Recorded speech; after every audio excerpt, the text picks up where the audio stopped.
On the surface, this sonnet has a simple message. Time cannot erase beauty. I imagine a conversation between an older couple. Do you still think I'm beautiful? She asks.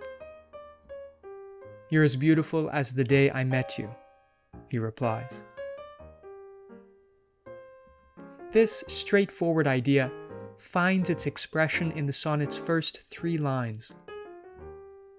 To me, fair friend, you never can be old, for as you were when first your eye I eyed, such seems your beauty still.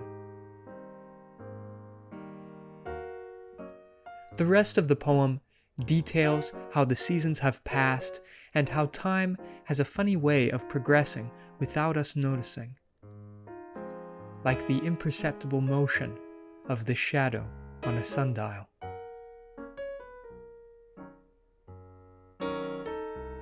I'd like to dig a little deeper and suggest that the descriptions of the passing seasons reflect a couple's emotional journey, the ups and downs in their relationship.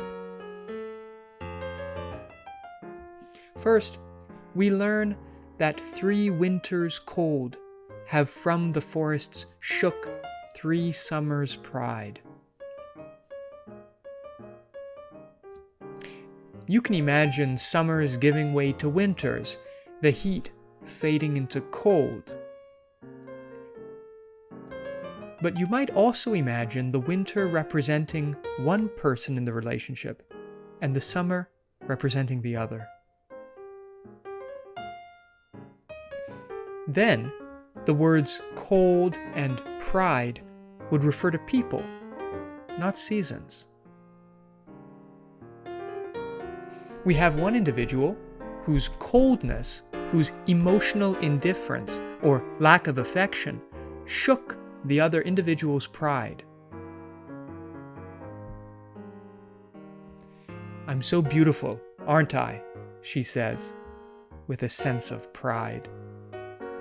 He ignores her, hating her immodesty, and she is offended by his silence. One of them is punished for being too proud, too full of themselves, and it hurts the relationship.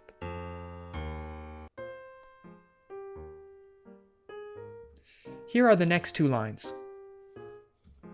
3 beauteous springs to yellow autumn turned. In process of the seasons have I seen.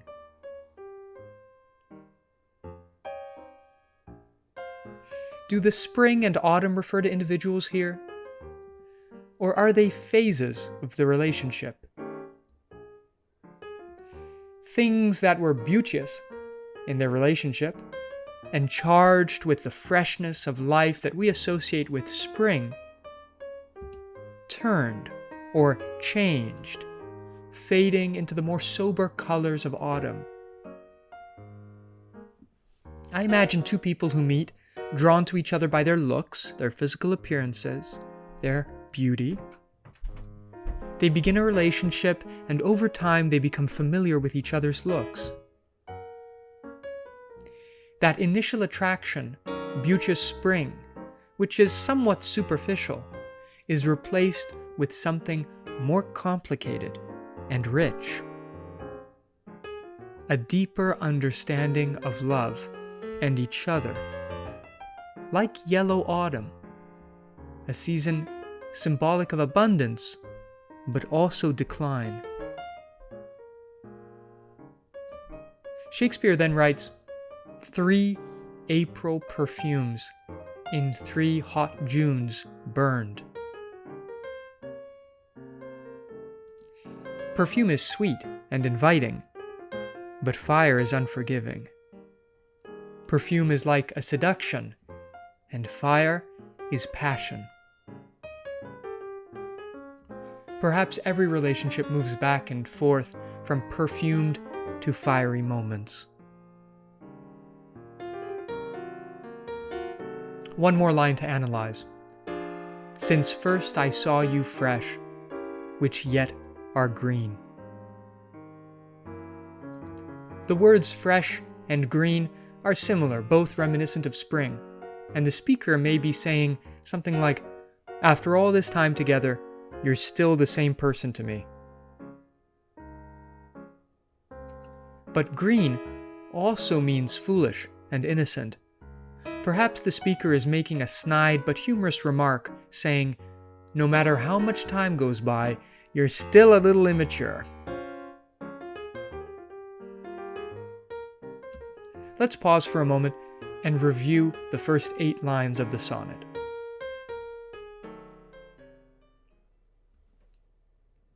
To me, fair friend, you never can be old.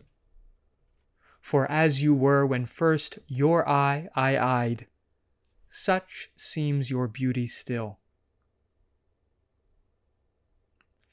3 winters cold have from the forests shook 3 summers' pride. 3 beauteous springs to yellow autumn turned. In process of the seasons have I seen. 3 April perfumes in 3 hot Junes burned, since first I saw you fresh, which yet are green.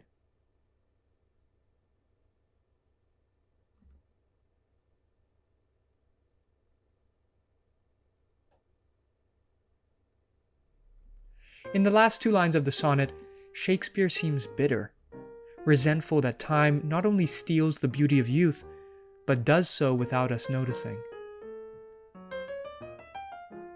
He writes, "Hear this, thou age unbred.